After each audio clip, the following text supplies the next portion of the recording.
ఒక మాట పలుకవా నా యేసయ్యా, నా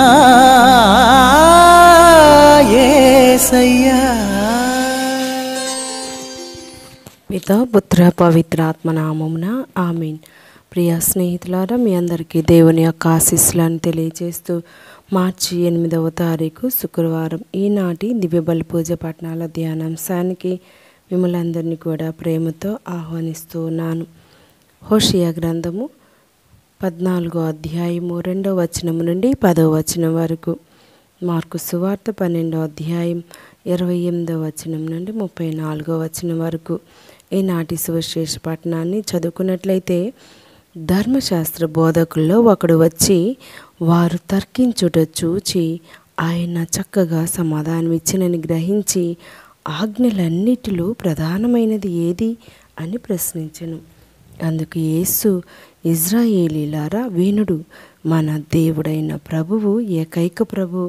నీ దేవుడైన ప్రభువును పూర్ణ హృదయముతో, పూర్ణ ఆత్మతో, పూర్ణ మనస్సుతో, పూర్ణ శక్తితో ప్రేమింపవలెను.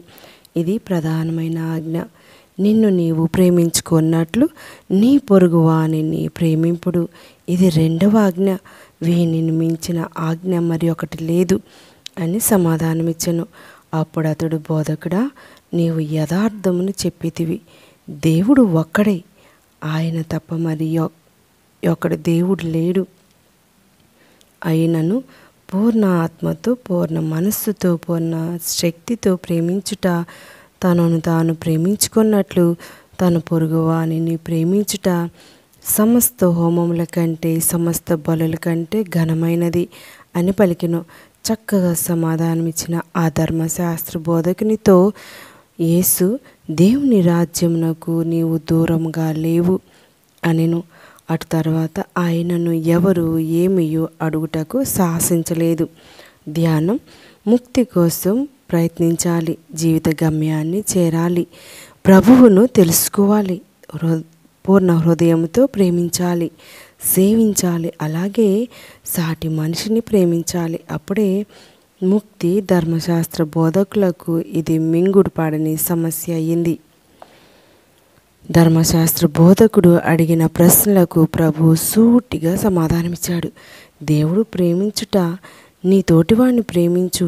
అందుకు ఆ ధర్మశాస్త్ర బోధకుడు నిజమని అంగీకరిస్తూ ప్రేమ సమస్త హోమముల కంటే మిన్న అని బదులిచ్చాడు. ఆ బోధకుని హృదయాన్ని గుర్తించి, నీవు దేవుని రాజ్యానికి దూరంగా లేవు అన్నాడు ప్రభు. ఏసే దైవరాజ్యం. ఆయన రాజ్యంలో ప్రవేశించాలంటే మణులు, మాణిక్యాలు, హోదాలు, శాస్త్రాలు అవసరం లేదు. ప్రేమ ఉంటే చాలు. ప్రేమ అన్ని విషయాలను అధిగమించి జయిస్తుంది. మన జీవితాల్లో ప్రేమమయం కావాలి. మన ఆలోచనలు, కార్యక్రమాలు ప్రేమపూరితం కావాలి. అప్పుడే ప్రేమామయుడు క్రీస్తుని శిష్యులం అవుతాం.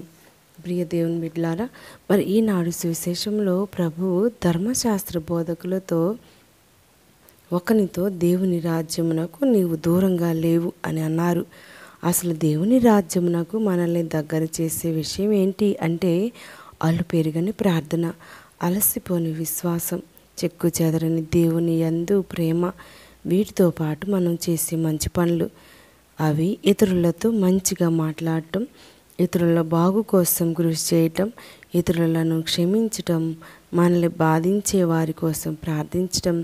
అంతేకాదు, దేవుని రాజ్యమునకు దగ్గరవ్వాలంటే పాపాన్ని విడనాడాలి, పాపపు అలవాట్లకు స్వస్తి పలకాలి. అప్పుడే మనం దేవుని రాజ్యమునకు దగ్గర అవ్వగలుగుతాం. హోషియా ప్రవక్త ప్రార్థనతో, పశ్చాత్తాపంతో పాపాన్ని విడనాడి ప్రభువుని ఆశ్రయిస్తే అప్పుడు ప్రభు మనల్ని అధికంగా దీవిస్తాడని మనకు తెలియపరుస్తూ ఉన్నాడు. తపస్కాలం, ప్రార్థనా కాలం, పశ్చాత్తాప సమయం, పాపాలను విడనాడి పరిశుద్ధతతో ఎదిగే సమయం. కాబట్టి తపస్కాలాన్ని సద్వినియోగం చేసుకుంటూ ప్రభువుకి, దైవరాజ్యమునకు దగ్గరగా రావడానికి ప్రయత్నం చేద్దాం. దాంతోపాటు తప్పనిసరిగా పొరుగువారి ప్రేమను కూడా దేవునిపై ప్రేమతో సరితూగాలి.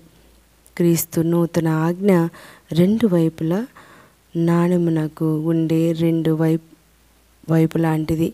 ప్రియ దేవుని బిడ్డలారా, మరి ఈనాడు ప్రభు మనకి ఇచ్చేటువంటి సందేశం ఏమిటంటే, దేవుణ్ణి ప్రేమించినట్లుగా నిన్ను నీవు ప్రేమించినట్లుగా నీ పొరుగువాని ప్రేమించమని మనలందరినీ కూడా ఆదేశిస్తూ ఉన్నారు.